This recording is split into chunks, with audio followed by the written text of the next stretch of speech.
Hello，又係恒哥喺呢度拍片嘅時候，而家呢，我就落到去長洲嘅大街，咁揾個位坐低先。呢度呢，就係你哋熟知嘅漁港嘅避風塘啊。呢個位呢，係有好多漁船啊，咁啊鄰近碼頭，咁啊通常呢，就會有好多嗰啲漁船泊晒喺度。咁點解會有咁多漁船呢？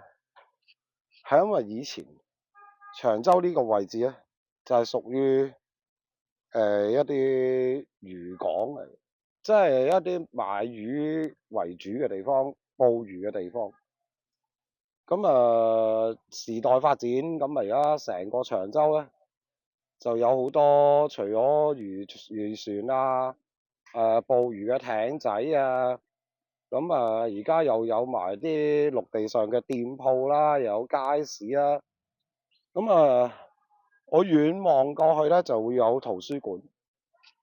咁頭先沿路一路沿住頭先入去東灣嗰個方向出翻嚟呢，就出翻嚟長洲大街。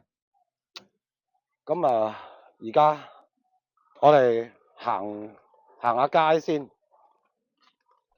咁行街點樣行呢？通常啲人呢就會覺得，哇！長洲好多嘢去喎，點行啊？其實呢，長洲有好多嘢嘅，睇下你想要乜嘢嘅啫。嗱，如果你要譬如食嘢啊，要行市集啊，咁行到嚟差唔多近碼頭位置呢，就有好多店鋪噶啦。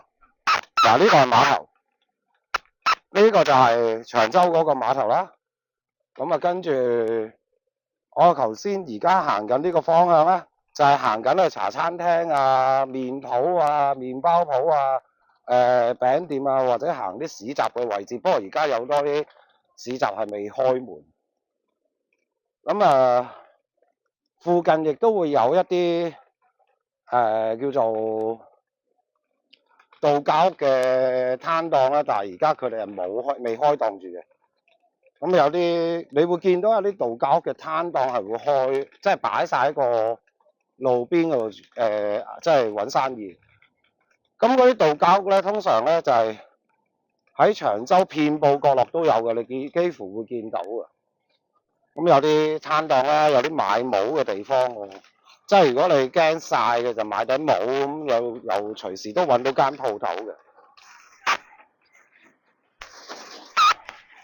咁我哋沿住呢個位置一路行咧，就會見到有好多單車泊晒喺度嘅。點解咧？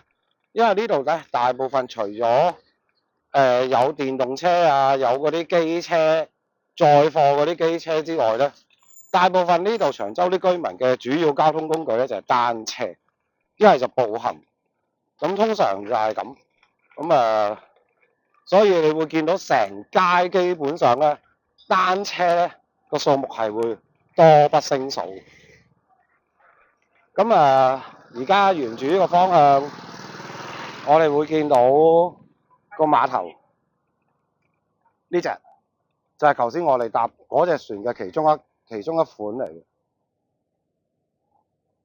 停低一個位先，好曬啊！見唔見到啊？呢隻船，呢個係海景，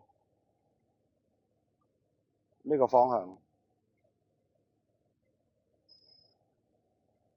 OK， 好，我哋陣間去到人頭石再見。